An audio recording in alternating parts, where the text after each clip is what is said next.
judge back in the 90s who actually bribed cash to implicate others in the attack falsely, and all of those people were acquitted.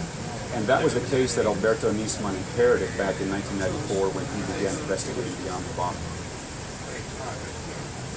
Well, so the explosive charges against the president, she, of course, has denied them. What do we know about how much evidence he really has? Well, the evidence as laid out in his criminal complaint, this is a document that's 289 pages long, is mostly based on intercepts of telephone calls and text messages that were, in all likelihood, obtained by Argentina's main intelligence agency. So he worked very closely with agents from that service, and he got tons and tons of information. All of these calls he compiled of close collaborators and supporters of the president here in Argentina. And he weaved together this theory, this argument in his complaint, that there was a secret deal that they attempted to reach with the Iranians to shield Iranian officials implicated in the attack from responsibility for the bombing, and in exchange for certain economic benefits that Argentina would obtain.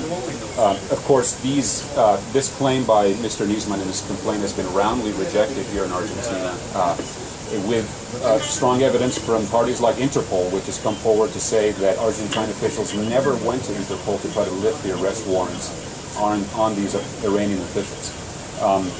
So it's a very, very contentious matter. A couple of judges actually refused to even take the case, and finally today, a judge here in Argentina was forced to do so. Well, so briefly, what's the state of the investigation into his death, and how much of a threat is this potentially to the president? The investigation in his death is intricate and complex and full of many twists and turns. It's something that's obsessing people here in Buenos Aires, and the cafes and the restaurants of this city. People are talking about it every day. It's on the front pages of newspapers.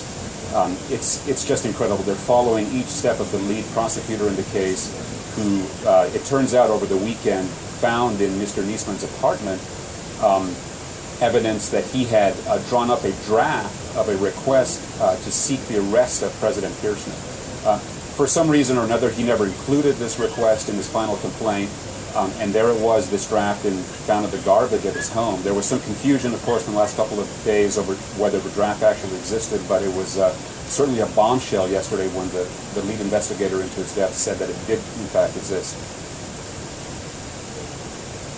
And real briefly, the threat to the president and her government?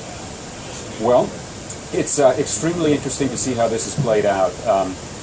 President Kirchner and her top officials, her top aides, have gone on the offensive day in, day out since Mr. Nisman turned up dead at his apartment. They've been attacking their critics in the media here, and they've also announced an overhaul of the country's main intelligence agency. The president has implied that rogue agents from that agency were somehow involved in the events around Mr. Nisman's death. So clearly the government here does feel vulnerable. It's an extremely sensitive issue. This is an unsolved attack, which is sort of been viewed as a stain on Argentina's institutions, a stain on Argentine democracy since it took place. So it's certainly making the government feel quite vulnerable. All right, Simone Romero, New York Times. Thank you so much. Thank you, Jeff. No, pero para hacer la ronda aquí.